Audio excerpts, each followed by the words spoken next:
नमस्कार दोस्तों, जय हिंद, वंदे मातरम। आप सभी का स्वागत अभिनंदन है टीटी फैमिली शिक्षकों के परिवार जायसवाल कोचिंग सेंटर पर, पावर्ड बाय शिक्षा ही प्रकाश है। दोस्तों, मैं आपके साथ जायसवाल सर बात करेंगे आज के practice set model paper number ये 4th है। इसके पहले हम 3rd जो है मॉडल पेपर कंप्लीट कर चुके हैं, जिसका आई बटन पे यहाँ पर आप लोगों का ऑलरेडी लिंक भी दे दी गई है। तो चलिए, इस मॉडल पेपर में हम 30 महत्वपूर्ण लाजवाब क्वेश्चन करने जा रहे हैं। इन 30 महत्वपूर्ण प्रश्नों में से आपके संपूर्ण कंसेप्ट से लिया गया बाल विकास, शिक्षा शास्त्र, साइकोलॉजी, पेडागोजी की बात करेंगे। कंप्लीट आपकी तैयारी रहेगी सीडीपी बाल विकास 30 में से 25 प्लस की। तो चलिए स्टार्ट करते हैं और आपका भी फीडबैक जान लेते हैं एग्ज़ाम के पहले। इस मॉडल पेपर प्रैक्टिस पेपर में 30 में से आप लोगों का फीडबैक क्या है। पहला प्रश्न, नवीन ज्ञान की प्राप्ति होती है, रटने से होती है, ज्ञान के स्थानांतरण से होती है, अनुभव एवं नवीन अर्थ खोजने से होती है, या इनमें से कोई नहीं। सभी कमेंट कीजिएगा। देखिए, नवीन ज्ञान की बात करेंगे तो नवीन ज्ञान की जो प्राप्त होती है वह किससे होती है, सभी परिचित होंगे। हम बात करेंगे अनुभव एवं नवीन अर्थ खोजने से। जब आपके पास अनुभव आता है, कोई नवीन अर्थ खोजते हैं, तो नवीन ज्ञान की प्राप्त होती है। ठीक है, 3rd ऑप्शन यहाँ पे सही हो जाएगा। नो डाउट, आई होप सभी पैरामीट अच्छे तरीके से समझ गए होंगे। दूसरा प्रश्न है यहाँ पे, निम्नलिखित में से कौन सा संवेगात्मक बुद्धि का तत्व नहीं है। संवेगों का प्रबंधन, स्व अभिप्रेरित करना, दूसरे के संवेगों को पहचानना, सजीवों में विभेदन करने की क्षमता रखना। तो साथियों, संवेगात्मक बुद्धि का कौन सा तत्व नहीं है, नेगेटिव हमें चूज करना है। तो संवेगों का प्रबंधन, स्वाभिप्रेरित करना, दूसरे के संवेगों को पहचानना, ये संवेगात्मक बुद्धि के तत्व हैं।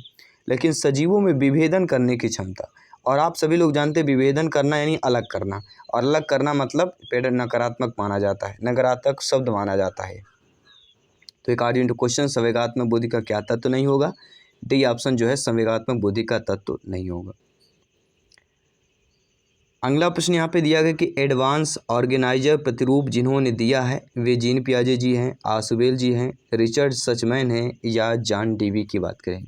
सभी कमेंट कीजिएगा मेरे प्यारे प्यारे भाइयों की, प्यारी प्यारी बहनें, गृहिणी जिनका सपना है टेट एग्ज़ाम को फतेह करना, शिक्षक भर्ती में एक सरकारी सीट पक्की करना। सभी कमेंट कीजिएगा। साथियों, एडवांस ऑर्गेनाइजर प्रतिरूप जिन्होंने दिया है वे हमारे मनोवैज्ञानिक कौन से कहलाते हैं, वह कहलाते हैं आसुबेल महोदय जी, डॉक्टर आसुबेल। जी हाँ, एडवांस ऑर्गेनाइजर प्रतिरूप जिन्होंने दिया है डॉक्टर आसुबेल की बात करेंगे। 4th प्रश्न दिया गया, ये सारे आपके practice set model paper Telegram पर मिल जाएंगे। टेलीग्राम पे आप लोगों को सर्च कर लेना है, लिंक आपको ऑलरेडी दे दी गई है। चलिए बात करेंगे 4th प्रश्न की। निम्नलिखित में से कौन सी अन्वेषण सामग्री नहीं है। देखिए, अन्वेषण सामग्री की अगर बात करें तो आप सभी लोग परिचित होंगे कि छपी सामग्री, ट्रांसपेरेंसी, ऑडियो कैसेट, ये तीनों हमारे जो अन्वेषण सामग्री कहलाते हैं। लेकिन ओवरहेड प्रोजेक्टर अन्वेषण सामग्री नहीं है। ये पिछले मॉडल पेपर प्रैक्टिस सेट में हम ये क्वेश्चन कर चुके हैं। ये क्वेश्चन इसके लिए एग्ज़ाम के लिए जो है वीवीआईपी है आपका प्रश्न बन रहा है। तो इस प्रश्न को नोट कर लीजिएगा, वेरी वेरी इंपॉर्टेंट प्रश्न है सिलेक्शन की दृष्टि से, एग्जाम में संभावित प्रश्न की दृष्टि से। 5वां प्रश्न है, आत्म संप्रेषण को क्या कहते हैं। समूह संप्रेषण, जन संप्रेषण, अंतः व्यक्तित्व संप्रेषण, या इनमें से कोई नहीं। तो साथियों, आत्म संप्रेषण किसको कहा जाता है, आप सभी परिचित होंगे, अंतः व्यक्तित्व संप्रेषण की बात करेंगे। यहाँ पे 3rd ऑप्शन आप लोगों का सही हो जाएगा। अगला, वीडियो कॉन्फ्रेंसिंग को निम्नलिखित प्रकार के संचार में वर्गीकृत किया जा सकता है। देखिए, जो वीडियो कॉन्फ्रेंसिंग होता है आप लोग देखते होंगे आजकल, आफ्टर लॉकडाउन देखा जाए तो कॉन्फ्रेंसिंग की बात करें, कहते हैं वीडियो कॉन्फ्रेंस हो रहा है, वीडियो कॉन्फ्रेंस में बातचीत करेंगे। ठीक है, तो कॉन्फ्रेंसिंग मतलब कई सारे व्यक्ति होते हैं, और जैसे प्रधानमंत्री, मुख्यमंत्री जी, मंत्री जगह, ये वीडियो कॉन्फ्रेंसिंग के जरिए ठीक है बातचीत करते हैं।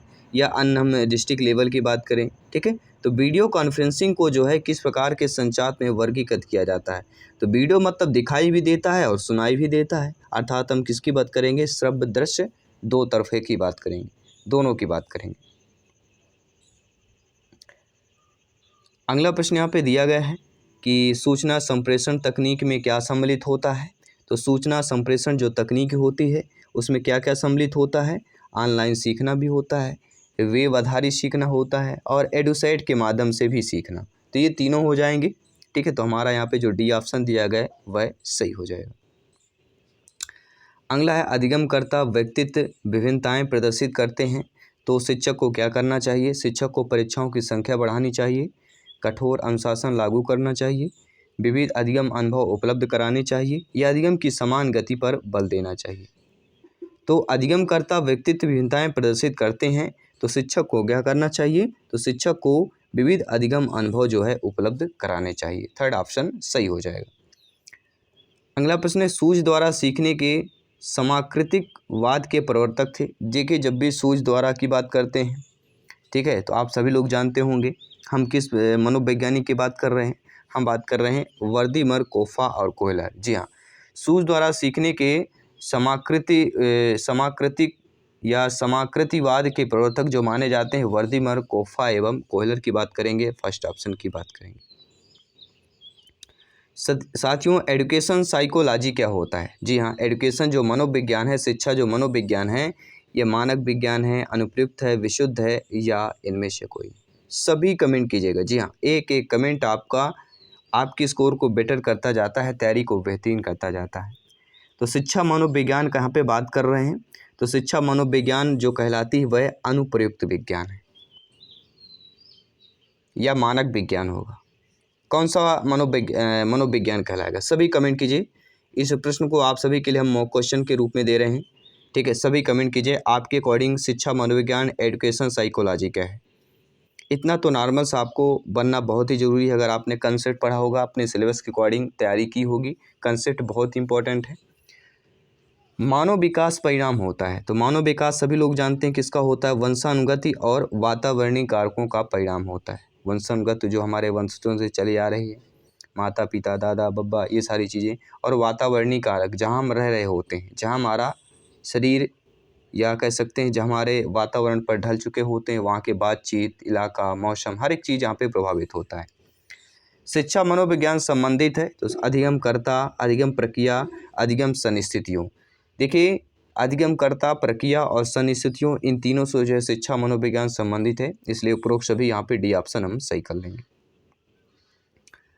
अगला प्रश्न, श्रृंखला अधिगम संबंधित है टालमैन से, थांडाइक महोदय जी से, गेने से या ब्रूनर महोदय जी से? सभी कमेंट कीजिएगा। जी हाँ, आपका एक एक कमेंट फीडबैक सर्वोपरि है, सम्मान है। जायसवाल सर, आप सभी का अभिनंदन, स्वागत करते हैं। सभी मित्रों को जय हिंद और वंदे मातरम, इंकलाब जिंदाबाद। एनर्जी को साथियों डाउन नहीं करना है। श्रृंखला अधिगम का अगर जिक्र होता है तो गेने महोदय को यहाँ पे क्लिक कर लेना है। तो श्रृंखला अधिगम किससे संबंधित है? गेने महोदय से संबंधित हो जाता है। एंड अगला प्रश्न है, किशोरावस्था बड़े दबाव, तनाव और तूफान व संघर्ष की अवस्था है, किसने कहा है?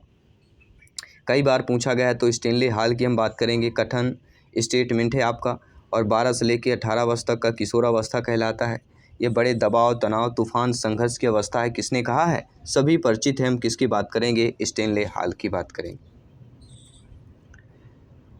अगला प्रश्न देख लेते हैं, मनोविज्ञान में व्यवहारवाद का प्रतिपादन करने वाले थे John Dewey, Kohler, William James, J B Watson. देखिए, कई बार हम जिक्र कर चुके हैं, चाहे हम क्लास की बात करें, प्रैक्टिस सेट की बात करें। व्यवहारवाद का जब भी जिक्र होता है, जेबी वाटसन का नाम सर्वोपरि आता है, जॉन बी वाटसन। ठीक है, डी ऑप्शन यहाँ पर सही हो जाएगा। अगला प्रश्न यहाँ पे दिया गया कि सृजनात्मकता की विशेषताएं क्या होती हैं? जो सृजनात्मकता होता है उसकी विशेषताएं होती हैं कि उसमें मौलिकता भी होती है, प्रभावशीलता भी होती है और लचीलापन भी होता है। तो ये सभी जो है विशेषताएं पाई जाती हैं सृजनात्मकता पर। तो डी ऑप्शन हम यहाँ पे सही कर लेंगे। शिक्षक जो है कक्षा कक्ष में क्या प्रयास करता है? देखिए, आप सभी लोग भावी अध्यापक अध्यापिकाएं हैं, शिक्षक बंधु है, तो आप ये बताइए, शिक्षक के अकॉर्डिंग देखा जाए, अध्यापक अध्यापिका टीचर्स के अकॉर्डिंग देखा जाए, तो कक्षा कक्ष में आपका प्रयास क्या रहता है? आप लोग कैसा प्रयास करते हैं? तो आपका प्रयास क्या रहता है? विद्यार्थियों को अनुभव प्रदान करने का रहता है कि विद्यार्थी अनुभव प्राप्त कर सके, विद्यार्थियों को चिंतन कौशल देने का, यानी कि विद्यार्थी अपने चिंतन के माध्यम से उत्तर देने की कोशिश कर सके, उनका मौका मिलना चाहिए, अवसर मिलना चाहिए। विद्यार्थियों को सहायक अधिगम वातावरण देने का। जी हाँ, विद्यार्थियों को जो है पढ़ने का उनसे संबंध जैसे उनको अधिगम वातावरण चाहिए, उस वातावरण पर देने का। तो ये तीनों चीज़ें हैं शिक्षक जो है कक्षा कक्ष में प्रयास करता है, करना भी चाहिए। डी ऑप्शन सही हो जाएगा। अगला है निम्नलिखित में से कौन सा युग्म जो है सही नहीं दिया गया है। वाटसन जो है व्यवहारवाद के प्रवर्तक हैं, जॉन डीवी संरचनावाद के हैं, जीन पियाजे जी संज्ञानात्मकवाद के हैं और मुरे आपके गेस्टाल्टवाद के हैं। तो कौन सा युग्म जो है सही नहीं दिया गया आपको बताना है। सभी लोग बताइएगा। देखिए, अगर वाटसन की बात करें व्यवहारवाद, जीन पियाजे जी की बात करें संज्ञानात्मक विकास, ये सभी परिचित होंगे। लेकिन जॉन डीवी संरचनावाद के जो है प्रवर्तक है, ये बिल्कुल गलत है। तो संरचनावाद के प्रवर्तक कौन है आपको कमेंट करके बताना है। ठीक है, चलिए। और तो संरचनावाद के प्रवर्तक का नाम आपको कमेंट करके बताना है, खोज करके बताना है, क्योंकि ये आपके लिए वीवीआईपी प्रश्न है, सिलेक्शन वाला प्रश्न है, ध्यान दीजिएगा। साथियों, मानसिक स्वास्थ्य का लक्षण क्या होता है, क्या नहीं होता है, दोनों चीज़ें इंपॉर्टेंट हो जाती है। दोनों प्रकार से प्रश्न पूछा जा सकता है। देखिए, मानसिक स्वास्थ्य का लक्षण होता है सहनशीलता, सामंजस्य की योग्यता और आत्मविश्वास। लेकिन अपरिपक्वता जो है यह मानसिक स्वास्थ्य का लक्षण नहीं होगा। इसलिए according two questions fourth option D option हमारा सही हो जाएगा। आई होप सभी प्यारे मित्र अच्छे तरीके से समझ गए होंगे। बात करेंगे अगले प्रश्न की। शिक्षण का वह प्रतिमान जिसका सर्वाधिक प्रयोग भाषा व व्याकरण शिक्षण हेतु उपयोगी है, वह आगमन प्रतिमान, संप्रत्यय संप्राप्ति प्रतिमान, प्रच्छा प्रशिक्षण प्रतिमान, विकासात्मक प्रतिमान। देखिए, आपने प्रच्छा प्रशिक्षण प्रतिमान पढ़ा होगा, ये काफ़ी बार पूछा गया है। इस ऑप्शंस को ज़्यादातर रिपीट होता है आपके एग्जाम पर। तो राइट ऑप्शन क्या हो जाएगा, शिक्षण का वह प्रतिमान जिसका सर्वाधिक प्रयोग भाषा व व्याकरण शिक्षण हेतु उपयोगी होता है, वह संप्रत्यय संप्राप्ति प्रतिमान कहलाता है। सेकंड ऑप्शन यहाँ पे सही हो जाए। अगला प्रश्न है, शिक्षण प्रक्रियाओं में पारस्परिक प्रभावों को सम्मिलित किया जाता है, जिसमें दूसरों के व्यवहारिक क्षमताओं के विकास का लक्ष्य होता है। प्रजातांत्रिक शिक्षण व्यवहार की उपरोक्त परिभाषा दी है। जॉन वेकर की बात करेंगे, गेज की बात करेंगे, एमिडोन की बात करेंगे या मॉरिसन की बात करेंगे। तो शिक्षण प्रक्रियाओं में पारस्परिक प्रभावों को सम्मिलित किया जाता है, जिसमें दूसरों के व्यवहारिक क्षमताओं के विकास का लक्ष्य होता है। प्रजातांत्रिक शिक्षण व्यवहार की ये जो परिभाषा है या स्टेटमेंट है, ये जो किसका हो जाता है, किसने दिया है, सभी परिचित है। अच्छे तरीके से हम बात करेंगे NL गेज की महोदय की बात करेंगे। जिन प्रतिक्रियाओं को सीखने के उपरांत संतुष्टि प्राप्त होती है, उन्हें सीख लिया जाता है। ये क्या होता है? देखिए, कोई भी जब हम कोई चीज़ सीखते हैं, उसके उपरांत हमें संतुष्टि प्राप्त होती है, मतलब जो हमारी इच्छा होती है वही चीज़ हम सीखते हैं और उन्हें सीख भी लिया जाता है, क्योंकि यहाँ पे संतुष्टि की प्राप्त होती है, इच्छा की बात हो रही है। तो किसके माध्यम से सीख लिया जाता है, या ये कहलाएगा, तो थॉर्नडाइक महोदय का जिक्र हुआ यहाँ पे, थॉर्नडाइक मनोवैज्ञानिक। अब आप बोलेंगे कि थॉर्नडाइक का तो नाम ही नहीं है, उनका कैसा आ गया? तो प्रश्न ऐसे ही पूछे जाते हैं, इसीलिए हमने इसके पहले ही थॉर्नडाइक, पालाव, आपके कोहलबर्ग, इनसे संबंधित मनोवैज्ञानिकों को इम्पोर्टेंट चैप्टर, इम्पोर्टेंट टॉपिक के साथ क्वेश्चन ऑलरेडी कर चुके हैं। इन स्क्रीन पर आपको दे दिया जाएगा, नोट कर लीजिएगा। तो इस प्रश्न का पहले उत्तर जान लेते हैं, समझ लेते हैं और आपका साथ साथ फीडबैक भी जान लेते हैं। हम बात करेंगे तत्परता के नियम की बात करेंगे। जी हाँ, थॉर्नडाइक महोदय जी ने जो मुख्य नियम आते हैं उनमें से आपका एक तत्परता का नियम है, इसके साथ साथ अभ्यास, प्रभाव या परिणाम का नियम, 3 आपके मुख्य नियम हैं और गौड़ नियम 5 है, सभी परिचित होंगे। मनोविश्लेषण का प्रतिपादन जिन्होंने किया है वे आपके अल्फ्रेड एडलर हैं, सिगमंड फ्रायड हैं, कार्ल जुंग है या गार्डनर की बात करें। तो मनोविश्लेषण का प्रतिपादन किन्होंने किया है, सभी कमेंट करके बताइएगा। तो राइट ऑप्शन यहाँ पे क्या हो जाएगा, सिगमंड फ्रायड। जी हाँ, जब भी मनोविश्लेषण की बात होती है, इनके प्रतिपादन का जिक्र होता है, सिगमंड फ्रायड का नाम सर्वोपरि आ जाता है। बी ऑप्शन को हम यहाँ पर सही कर लेंगे। किसी भी प्रश्न पर अगर आपका डाउट है, बेफिक्र आप लोग कमेंट कर सकते हैं। आपका एक एक कमेंट, फीडबैक सर्वोपरि है, श्रीमान है, जायसवाल सर अभिनंदन स्वागत करते हैं। साथियों, प्रेरणा प्रबल हास्य सिद्धांत के प्रणेता कौन है? क्लार्क एल हेल हैं, फ्रायड हैं, मैस्लो हैं या इनमें से कोई नहीं? देखिए, प्रेरणा प्रबल हास्य सिद्धांत का जिक्र होता है तो हम एक ही बात करेंगे, क्लार्क हल की बात करेंगे। नो डाउट, आई होप आप सभी लोग जानते होंगे, ये आपके एग्जाम पर पूछा गया प्रश्न। निम्नलिखित में से कौन सा कथन जो है सही दिया गया है कि शिक्षण उद्देश्य एवं शैक्षिक उद्देश्य दोनों समान होते हैं? शिक्षण उद्देश्य शैक्षिक उद्देश्य में अंतर्निहित होता है। शिक्षण उद्देश्य जैसा कुछ नहीं होता। शिक्षण उद्देश्य की प्रकृति विस्तृत होती है। यानी शिक्षण और शैक्षिक उद्देश्य, इन दोनों उद्देश्यों को जो है यहाँ पे बताया गया है। कौन सा कथन हमारा सही दिया गया है ये आपको कमेंट करके बताना है। तो आप सभी लोग जानते हैं शिक्षण उद्देश्य जो होता है वह शैक्षिक उद्देश्य के अंतर्निहित होता है। शिक्षण जो उद्देश्य होता है वह शैक्षिक उद्देश्य के या शैक्षिक उद्देश्य में अंतर्निहित होता है। बी ऑप्शन यहाँ पे सही कर लेंगे। शिक्षण प्रतिमान के जो तत्व होते हैं वह लक्ष्य एवं उद्देश्य होता है, उद्देश्य एवं संरचना होता है, सामाजिक प्रणाली एवं मूल्यांकन होता है या उपरोक्त सभी होते हैं।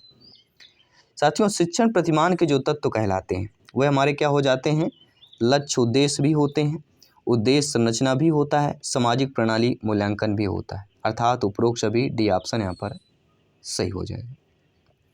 अगला, सही जोड़े का चयन करना है। ग्लेशियर कंप्यूटर आधारित शिक्षण प्रतिमान ग्लेशियर है, सुकरात का निष्प्राप्ति शिक्षण प्रतिमान, फ्लेंडर का बुनियादी शिक्षण प्रतिमान, आसबेल का अग्रिम व्यवस्थापक शिक्षण प्रतिमान, सभी बताइएगा। सही जोड़े का, सही टीम का चयन करना है। जी हाँ साथियों, तो आसबेल की बात करें, अग्रिम व्यवस्थापक शिक्षण प्रतिमान की बात करें, आसबेल की बात करेंगे। डी ऑप्शन हमारे यहाँ पे सही हो जाएगा।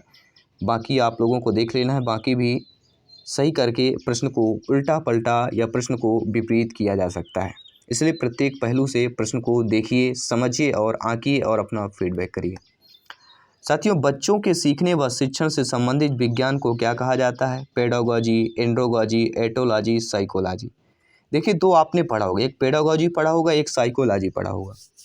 तो देखिए, बच्चों के सीखने व शिक्षण से संबंधित जो विज्ञान है वह साइंस है, उसको क्या कहा जाता है? उसको आप सभी लोग जानते हैं, उसी को क्या कहा जाता है? शिक्षा शास्त्र, पेडागोजी। पहला ऑप्शन यहाँ पर सही हो जाए।